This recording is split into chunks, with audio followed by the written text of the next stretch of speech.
आता काही समाजामध्ये अति शहाणे वागणारी माणसं असतात, ते म्हणतात नशीब नसतं, देव नाही, अमुक नाही, तमुक नाही, त्यांच्या घराण्याचं काही नाही. ठीक आहे, मग आम्ही तुमच्याकडे समजा 20 मुलं दिली 10वीची, तर 20च्या 20 मुलांना तुम्ही डॉक्टर बनवू शकता का? तेवढी कॅपॅसिटी तुमच्याकडे आहे.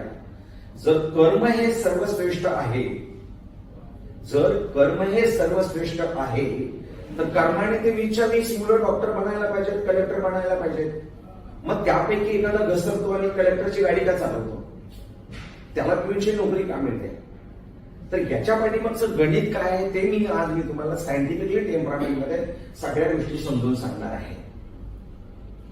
सुरुवात करूया आपण पृथ्वीच्या उत्पत्तीपासून. शॉर्टमध्ये ते समजून घेऊन मग मेन उद्देशावर येऊ आपण.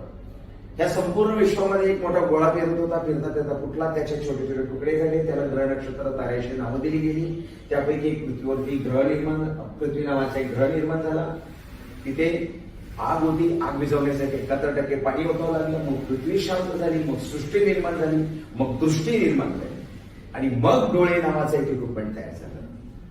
आणि मग ते बसवायचं कुठे म्हणून एक पेशीय प्राणी बनवला गेला, त्याचं नाव अमिबा.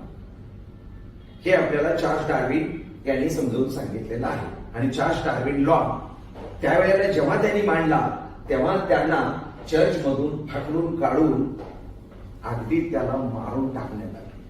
आणि 50 वर्षानंतर, त्याच्या मृत्यूच्या 50 वर्षानंतर ते सांगत होते ते खरं आहे, असे सांगणारी औलाद ही पुन्हा जन्माला